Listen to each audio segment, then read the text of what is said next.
Paranormal Squad. What's goody?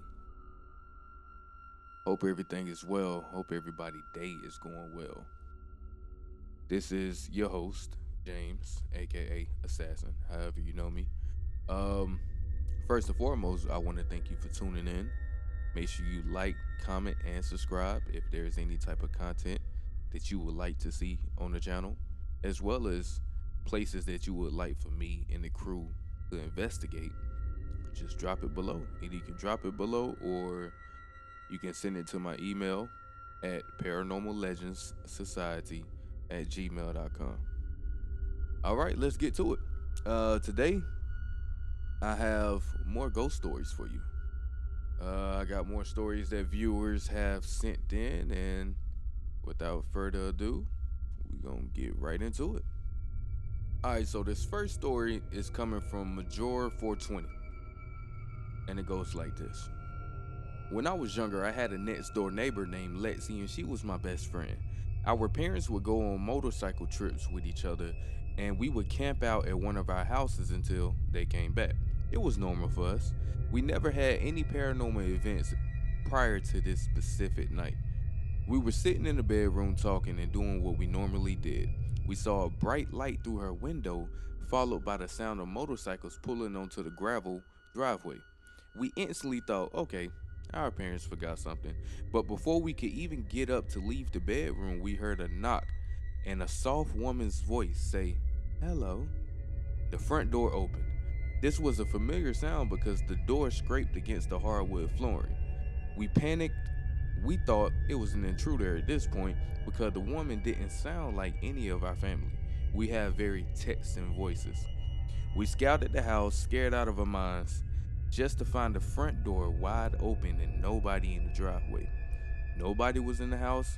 We finally felt better. We walked back to her bedroom, but before she went to enter, she collapsed on the floor and started sobbing.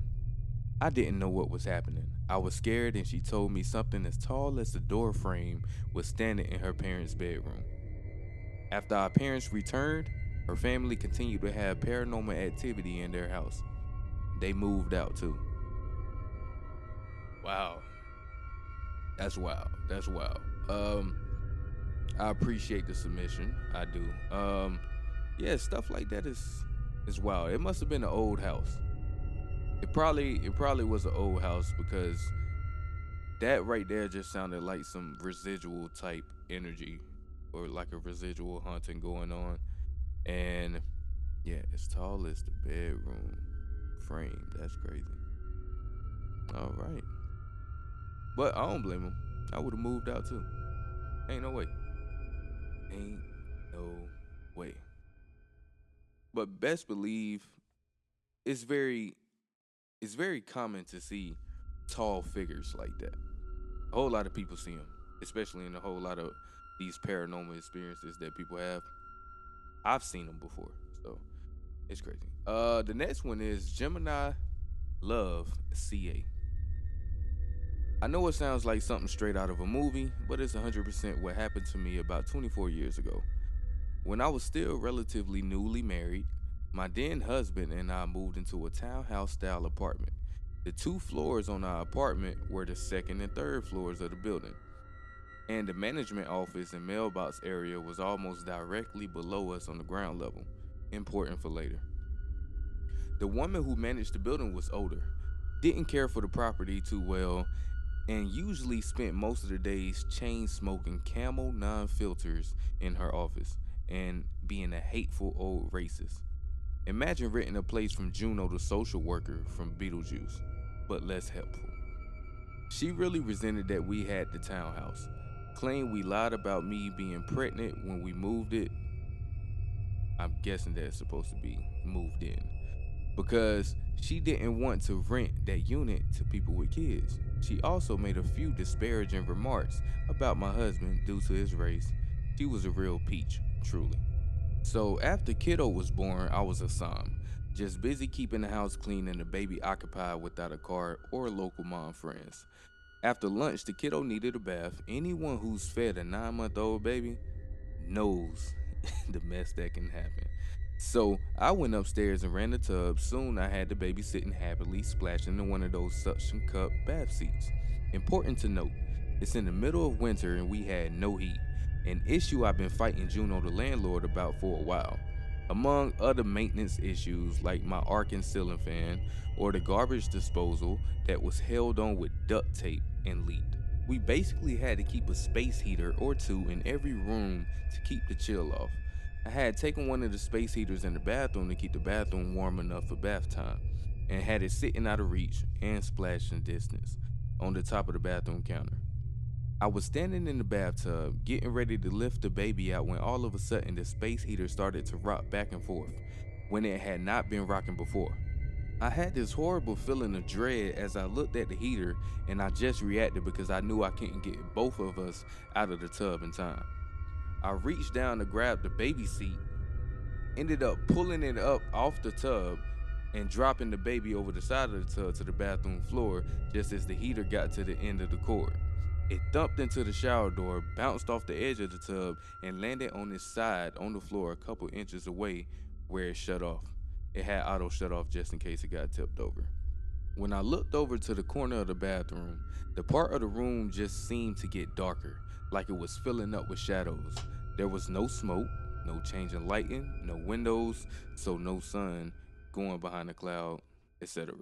It was just darker. I also started to smell cigarette smoke. Camel non filters, which I knew the smell of well from being in Juno's office all the time to get things fixed. The smell was so thick that it made me cough and made my chest ache.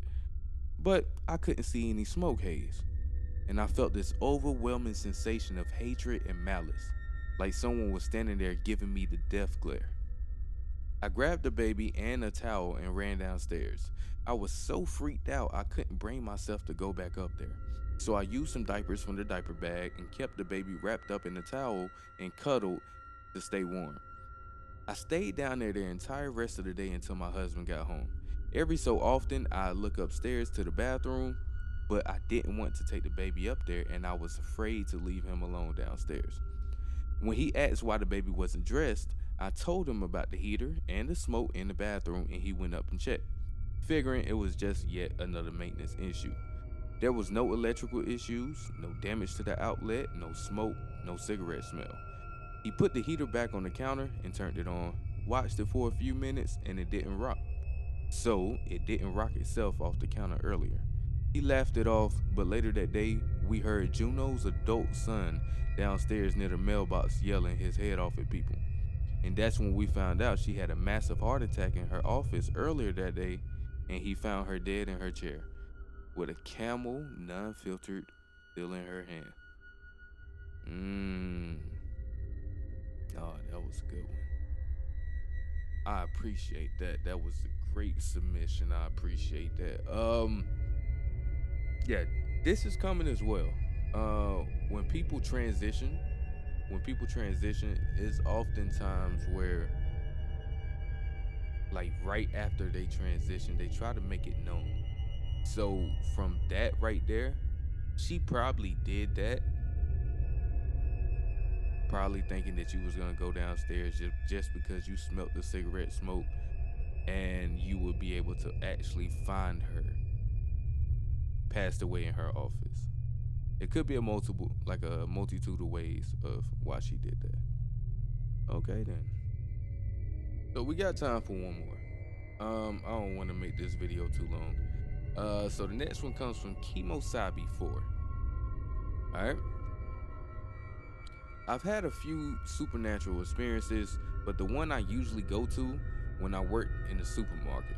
I grew up in a farm town, and the only place to get groceries besides the grossly overpriced Shopko on the edge of town was the family owned supermarket Robertson's. The Robertson's family was very active in the community, but also had a reputation from miserly to straight up evil, depending on who you asked. If you ask me and the rest of the bag boys, Robertson's had a dark aura around it. Many features contributed, like the vaulted ceilings in the back rooms, the creaking floors in the upstairs office, and the door hidden behind a pile of old shelves that seemed to lead under the loading dock. The worst was the patriarch of the Robertsons, Blaine. He was too old to handle the business decisions, but he was too stubborn to let his toupee-toting son take it out of his hands. So he spent his days shuffling around the floor, antagonizing the bag boys. He would give us hell for clocking in more than a minute early. He'd give us hell for standing at the clock when a minute was left in our shift. He would even give us hell for our laziness when it came to the second that we weren't actively moving items. I always joke that Blaine was a vampire, he just refuses to die. Why else is there never a call over the intercom for the kids who lost their parents? One night, my suspicions were reinforced. Blaine had showed up about 9 to take care of some office work upstairs. With all of our closing duties done, my partner for the night and I lollygagged in the stock room, right at the foot of the office stairs. When 10 rolled around, it was time to close. I figured I'd let Blaine know we were locking up, and I started up the stairs and suddenly noticed it was dark. I got to the top and looked around. Not a single light on was in the office. We stood at the bottom of the stairs the whole time, and Blaine hadn't passed us. Even when Blaine isn't looming around, strange things happen upstairs. The exposed water pipes leading upstairs twang like someone hit it with a hammer. Footsteps on the creaky floor echoed through the whole back room. All of this happens when the offices are pitch black, as we stand next to the stairs. One night, my partner and I got freaked out by the noises from the office and decided to spend the remainder of the shift lapping the store. But as we walked perpendicular to the aisles, a can of green beans halfway down the vegetable aisle suddenly fell off the shelf. We put it back in place and started walking again. 2 aisles down, another can fell off. This time, as I put it back in place, a can 15 feet down the aisle flew off the shelf. We left that one sitting and huddled around the cash registers for the rest of the shift. To top it off, a bag boy requested to be taken off night shifts after an experience he had in the break room. The break room had two small bathrooms, male and female. He was taking his dinner break when he heard a baby crying from the women's bathroom. He had been in there 5 minutes already and hadn't seen nobody come in, much less with a baby. He endured the crying for 5 more minutes, then he got concerned, knocked on the door, repeated knocks and questions, got nothing back except for non-stop bawling. He was finally convinced something else had happened to the mother and cracked the door open. The room was dark, empty. That's dope.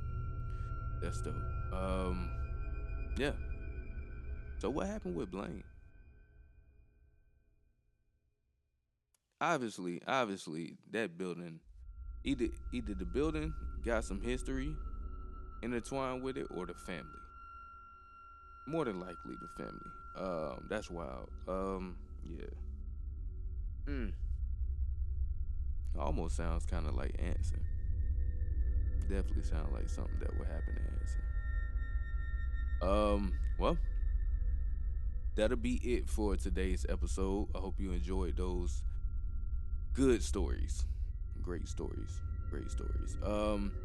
If you would like for your story to be featured on one of my episodes, you can always email me your story at paranormallegendssociety@gmail.com. I repeat, it's paranormallegendssociety@gmail.com. Make sure you like, comment, and subscribe, and share. If you know somebody who's really into the paranormal, please share my page with them, and let's keep this community growing. Until then, everybody stay safe. Peace and blessings. Talk with y'all later. Peace.